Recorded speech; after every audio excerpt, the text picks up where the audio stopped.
오늘 하나님께서 저희에게 주신 말씀은 갈라디아서 5장 16절에서 24절 말씀입니다.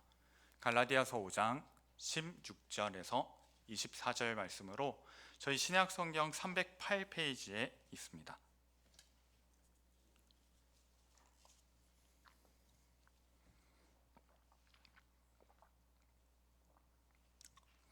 네, 갈라디아서 5장 16절에서 24절을 저와 여러분이 한 절씩 교독하도록 하겠습니다. 저부터 읽겠습니다. 내가 이르노니 너희는 성령을 따라 행하라. 그리하면 육체의 욕심을 이루지 아니하리라.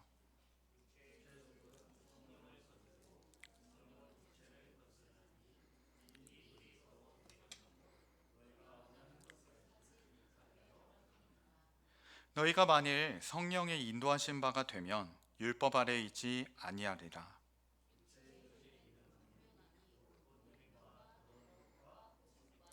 우상 숭배와 주술과 원수 맺는 것과 분쟁과 시기와 분냄과 당 짓는 것과 분열함과 이단과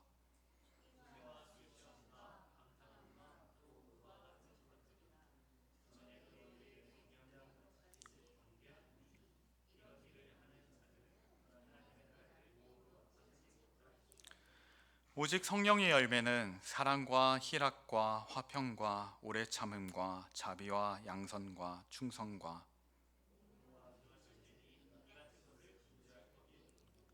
함께 읽겠습니다. 그리스도 예수의 사람들은 육체와 함께 그 정욕과 탐심을 십자가에 못 박았느니라. 아멘. 네, 안녕하세요. 사랑하는 은국교회 성도님들. 오늘도 하나님의 말씀을 통해 어제보다 더 하나님을 사랑하고 어제보다 더 이웃을 사랑하는 저희가 되길 소망합니다. 그럼 본격적인 메시지에 앞서서 여러분에게 하나 질문을 드리려고 하는데요. 여기 두 사람이 있습니다.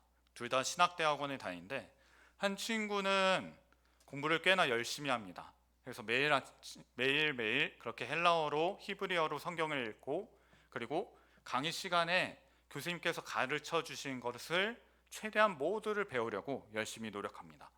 이 친구는 그렇고 여기 있는 옆 친구는 그렇게 신학대학원에서 임원을 맡아서 지체들을 동기들을 섬기고 후배들을 챙겨줍니다.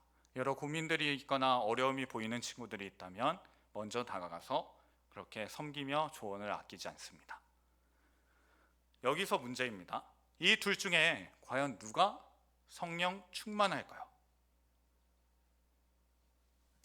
아마 각자 나름대로 그렇게 답을 내리셨을지 혹은 제 의도를 간파하셨을지도 모르겠습니다. 아마 웃는 분들이 계신 것 같은데 네, 바로 함정 질문이었습니다. 그래도 좀 후자가 그럴듯해 보이는데 왠지 봉사하는 쪽이 좀 더 경건할 것 같고 그런데 왜 정답은 알 수 없다로 말씀을 드릴까요? 사실 이거는 비단 신학생만의 이야기가 아닙니다.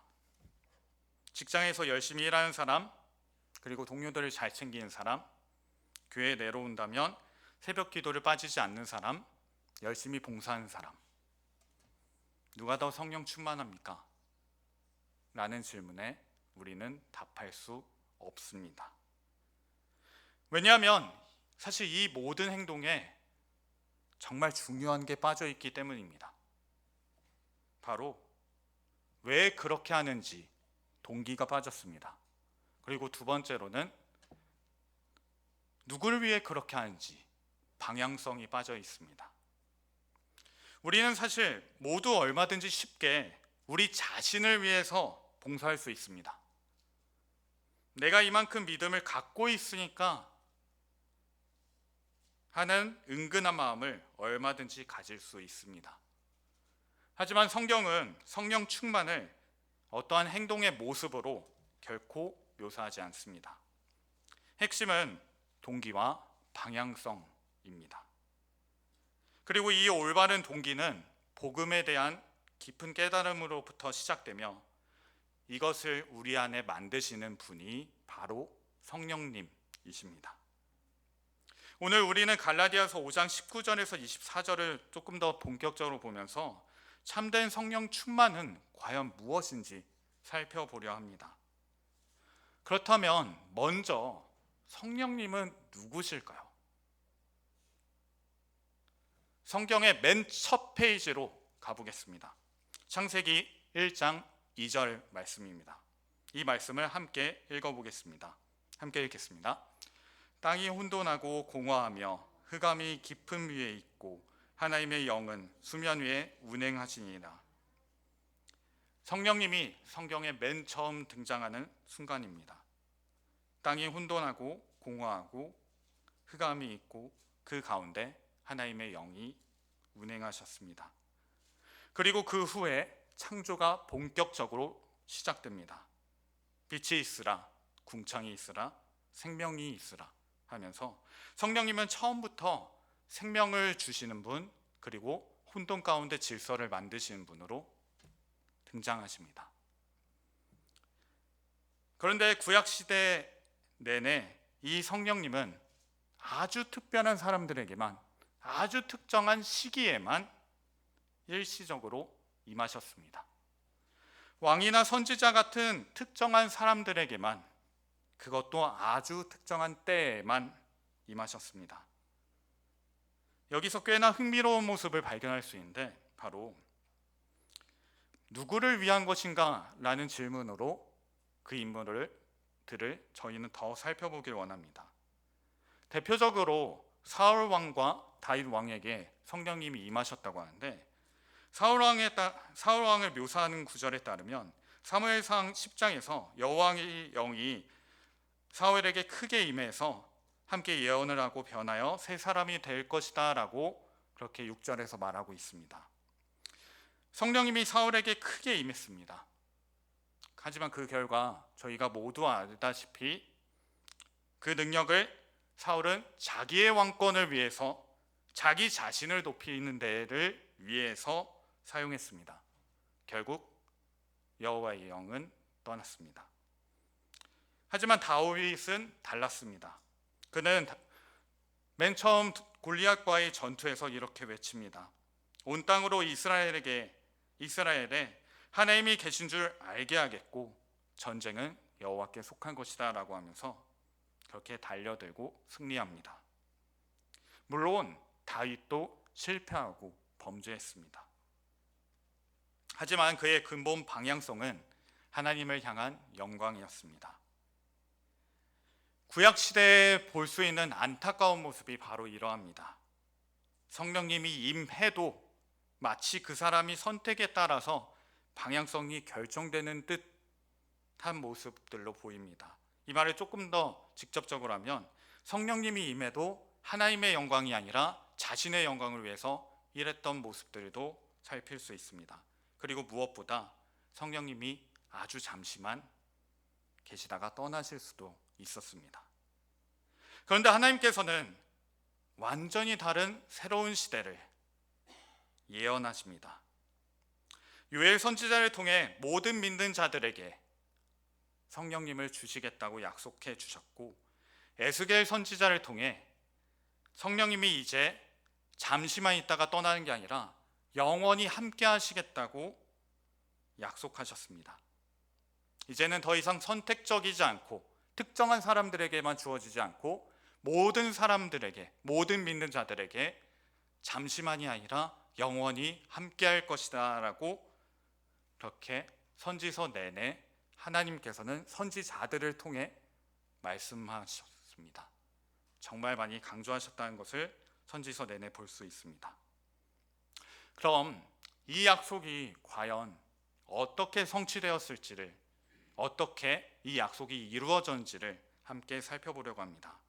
이를 위해 가장 극적인 순간인 겟세마네 동산으로 함께 가보겠습니다. 누가복음 22장 44절입니다. 이 말씀을 함께 읽어보겠습니다. 함께 읽겠습니다. 예수께서 힘쓰고 애써 더욱 간절히 기도하시니 땀이 땅에 떨어지는 핏방울 같이 되더라. 한 구절만 가져왔지만 저희 모두가 잘 알고 있는 말씀입니다.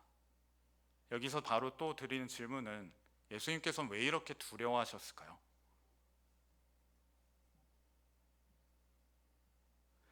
앞으로 겪을 십자가 고통이 너무도 극심해서 그게 두려웠을까요? 만약에 그렇게 생각한다면 다른 순교자나 별로 다를 바는 없어 보입니다. 물론 십자가 고통은 정말 극심했지만 예수님께서는 오히려 십자가 현장으로 적극적으로 복음서 내내 나아가십니다. 그럼 뭔가 완전히 다른 이유가 있다는 것을 우리는 살펴볼 수 있습니다. 바로 예수님이 누구신지부터 바로 본다면 이 문제를 해결할 수 있을 것입니다. 예수님은 영원전부터 아버지와 완전한 교제 가운데 계셨던 분입니다. 그런 가운데 십자가 때문에 맨 처음으로 하나님과 완전히 단절되어야 하는 그 상황에 마주하게 되었습니다. 아마 그것은 정말 단 한 번도 겪어보지 못한, 상상도 하지 못한 공포와 두려움이었을 것입니다. 그런데 그 공포 가운데서 예수님은 기도하셨습니다. 그러나 나의 원대로 마옵시고 아버지의 원대로 하옵소서라고 하면서 그렇게 기도하셨다는 것을 우리는 알고 있습니다. 그 순종의 결과를 사도행전 2장 33절은 이렇게 선포합니다. 제가 읽겠습니다. 하나님이 오른손으로 예수를 높이심에 그가 약속하신 성령을 아버지께 받아서 너희가 보고 듣는 이것을 부어 주셨느니라. 아멘. 성령님이 오신 것은 저희가 열심히 뜨겁게 기도해서가 아닙니다. 저희가 금식하고 기도해서가 아닙니다. 성령님이 오신 것은 예수님께서 피땀을 흘리며 순종하셨고 십자가에서 죽으시고 부활하셔서 그 성령님을 받아서 저희에게 부어주셨기 때문입니다. 이제 오늘 본문으로 돌아가겠습니다.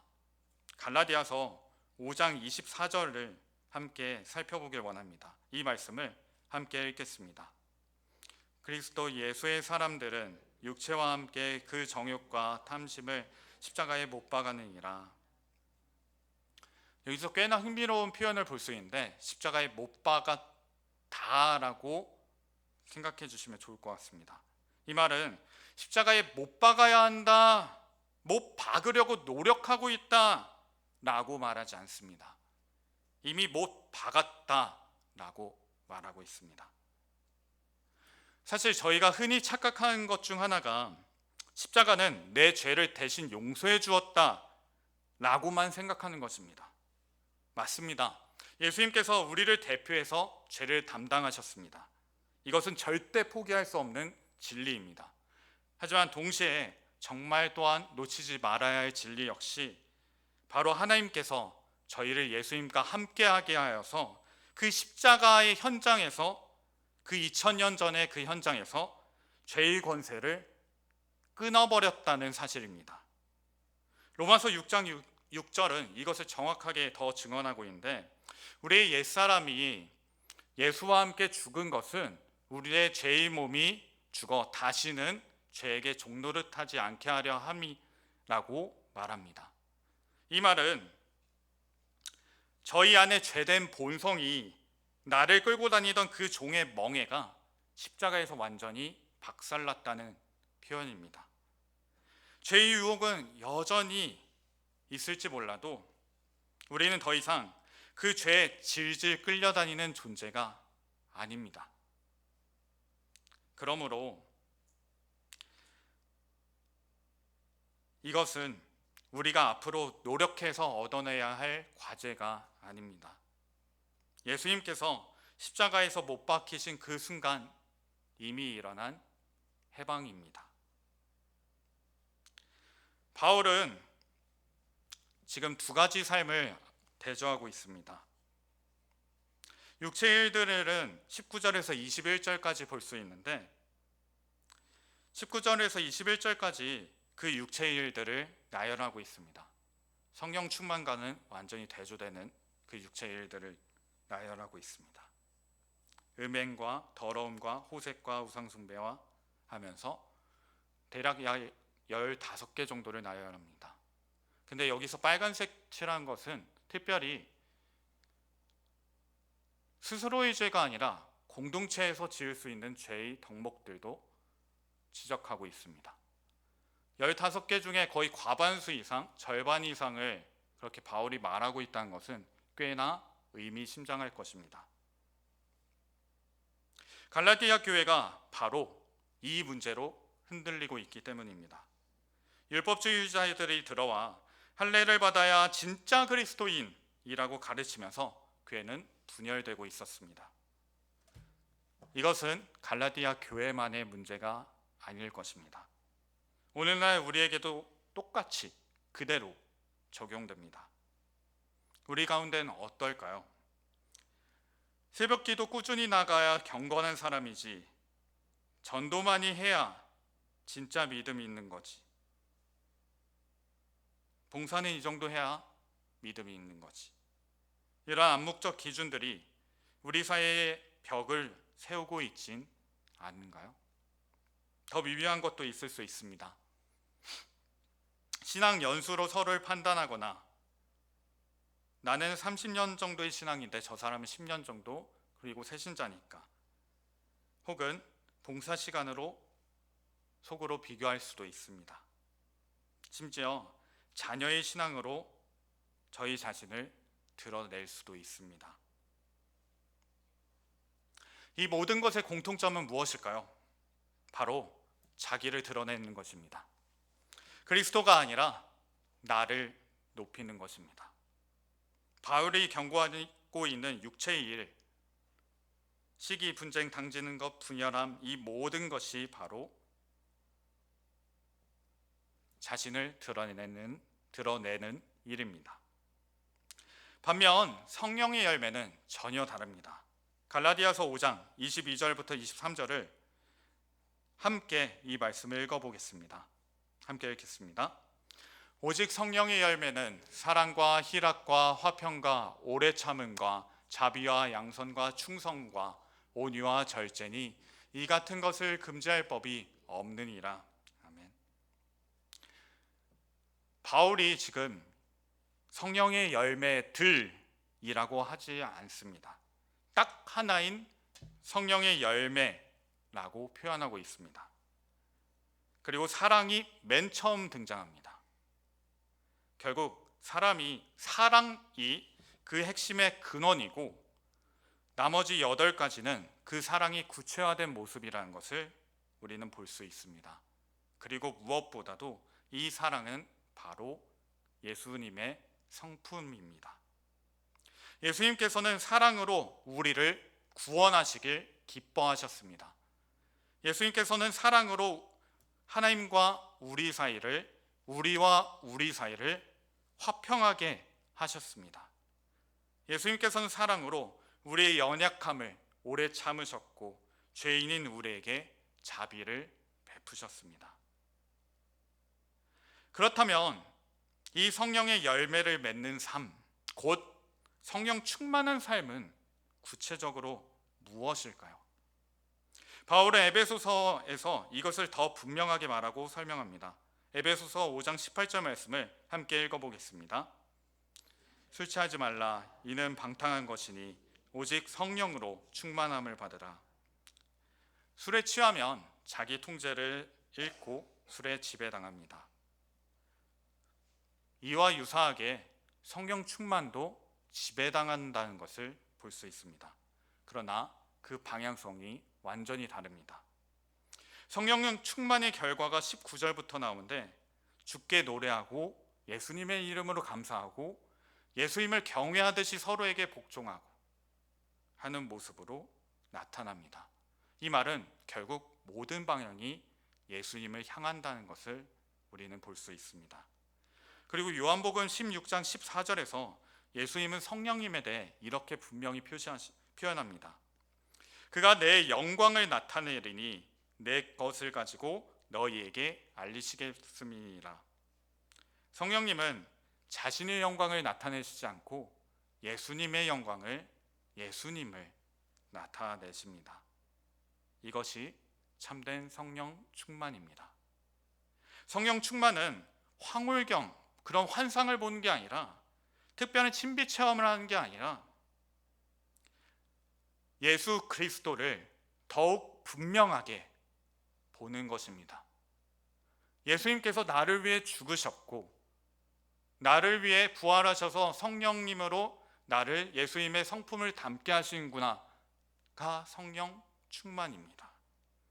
그래서 성령님의 열매가 다름 아니라 예수님의 성품을 9가지로 묘사하고 있습니다. 아까 설교를 시작하며 두 신학생 이야기를 하였습니다. 사실 눈치채셨겠지만 이 두 신학생이 바로 저입니다. 저는 합신에서 공부하며 성경을 깊이 연구하고 싶어 하고 있습니다. 그런데 제 마음은 사실 그렇게 썩 하나님을 향해 있지 않았을 때가 너무도 많았습니다. 솔직하게 고백하자면 성적 1등을 받지 못하면 은근히 질투심도 생겼습니다. 나도 성적 잘 주는 과목들 수강해서 계속 1등 할까라는 생각도 솔직히 한 적이 많았고, 필기를 좀 덜 공부하면 내 성적이 오르지 않을까 했던 그런 완악한 모습도, 간사한 모습도 분명히 있었습니다. 섬김도 마찬가지입니다.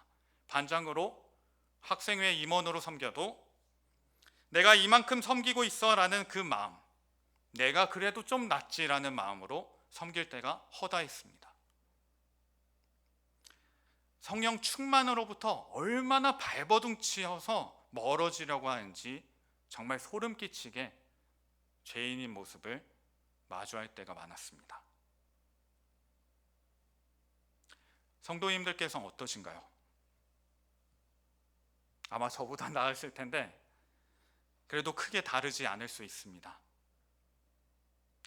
직장에서 열심히 일하면서 은근히 내가 저 사람보다 낫지라는 마음을 갖거나, 교회에서 봉사하면서 내가 이만큼 헌신하고 있어 라는 생각을 갖거나, 자녀가 잘 되었을 때 역시 내가 잘 키웠지 라고 생각하는 그러한 교만들, 우리 모두 이런 마음을 갖고 있습니다. 하지만 너무도 놀라운 것이 있습니다. 바로 그런 추악한 마음을 가질 때마다 성령님께서는 그 죄를 보게 하시고 동시에 예수님을 더욱 뚜렷하게 보게 하셨습니다. 겟세마네에서 피땀 흘리며 기도하신 그 분이, 십자가에서 아버지와 단절되는 극도의 고통을 감당하신 그 분이 얼마나 사랑이 넘치시는 분인지 알게 하셨습니다. 이것이 성령 충만입니다. 우리를 정죄하는 것이 아니라 그리스도를 더욱 사랑하게 만드는 것이 성령 충만입니다. 갈라디아서 5장 25절입니다. 이 말씀을 함께 읽어보겠습니다. 만일 우리가 성령으로 살면 또한 성령으로 행할지니 우리는 이미 성령으로 삽니다. 왜냐하면 예수님께서 십자가에서 완성하시고 부활하셨기 때문에, 성령님을 우리에게 부어주셨기 때문에 우리는 성령으로 살아갑니다. 이것은 이미 사실입니다. 그러므로 성령을 따라 행해야 합니다. 성령으로 충만하라는 건 분명히 명령입니다. 하지만 동시에 그 명령은 그렇게 단편적이지 않습니다. 아직 없는 것을 얻으려고 막 노력해라 라는 의미가 아닙니다. 이미 주어진 것을 누리며 그에 맞게 살라는 명령입니다. 성령 충만해지려고 노력해라 라는 것이 아니라 이미 성령님으로 사는 자답게 살아가라는 명령입니다. 사랑하는 성도님들, 이제 우리는 어떻게 살아가야 할까요? 신비한 체험을 추구하지 마십시오. 더 열심히 기도하고 금식해서 성령 충만을 얻으려고 하지 마십시오. 그리스도를 더 사모하십시오. 매 순간 예수 그리스도께 저의 마음의 보좌를 내어 드리십시오. 어떻게요? 먼저 동기를 점검하는 질문들을 품고 사시길 바랍니다. 일할 때, 섬길 때 스스로에게 물어보십시오. 이것을 통해 과연 누가 높아지기를 나는 지금 원하고 있는 것일까? 나인가? 하나님인가? 이 질문 하나가 우리의 방향을 바로잡아 줄 것입니다. 또한 비교를 멈추십시오. 다른 성도의 헌신, 자녀의 성공, 삶의 형편을 자신과 비교하지 마십시오. 비교하는 순간 우리는 예수님이 아닌 나를 드러내려는 유혹에 쉽게 빠지곤 합니다. 그리고 마지막으로 매일 아침 이렇게 기도하며 시작하십시오. 하나님, 오늘 저를 통해 제가 아니라 오직 예수 그리스도만 드러나게 인도하여 주시옵소서. 그러면 성령님께서 예수님을 더욱더 선명하게 보여주실 것입니다. 그리고 예수님의 성품인 사랑의 열매가 우리를 통해 맺혀질 것입니다. 우리가 실수하고 넘어질 때조차 성령님께서는 말할 수 없는 탄식으로 우리를 위해 기도하십니다. 함께 말씀을 붙들고 기도하길 원합니다. 먼저 오늘 우리에게 주신 갈라디아 5장의 말씀을 붙잡고 기도하겠습니다. 우리의 삶을 그리스도의 영광만을 향하게 하여 주시옵소서. 우리 안에 성령의 열매가, 특별히 그 사랑의 열매가 풍성하게 맺히게 하사 우리가 있는 모든 공동체에 화평과 온유와 오래 참음이 그 성령님의 열매가 흘러가게 해달라고 이를 위해 다 함께 기도하겠습니다. 기도하시겠습니다. 아버지 감사합니다. 그렇습니다. 우리가 성령님으로 충만할 수 있는 이유, 우리에게 성령님께서 주어진 이유가 저희의 어떠한 공로도 어떠한 이유도 존재하지 않습니다. 오직 하나님께서 저희를 이끄셨기 때문에, 하나님께서 예수 그리스도와 연합하게 하여서 그 십자가의 현장에서 저희를 못 박으시고, 특별히 예수님께서 그렇게 성취하신 그 십자가 사역을 통해서 그렇게 저희에게 성령님이 부어지게 되었고, 성령님께서 저희에게 그렇게 예수 그리스도를 닮아가게 하시기 때문에 저희는 그렇게 나아갈 수 있습니다. 주님, 더 이상 성령 충만이 허공에 맴도는 기도 제목이 아니게 하여 주시옵소서.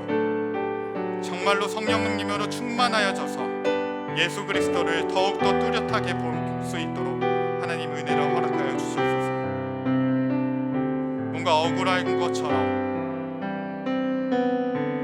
억울해서 사랑을 선택하기를 포기하고, 내 이기심을 위해서 거짓말을 하지 않기를 포기하고 하는 것이 아니라, 정말 주님, 하나님을 사랑하고 이웃을 사랑하는 그 마음을 저에게 부어주시옵소서. 특별히 그 모델이 예수 그리스도라는 것을 기억하면서 정말 예수님이라면 어떻게 하실까 매 순간 고민하게 하시고, 고민하게 된 만큼 기도할 수 있도록, 기도한 만큼 실천할 수 있도록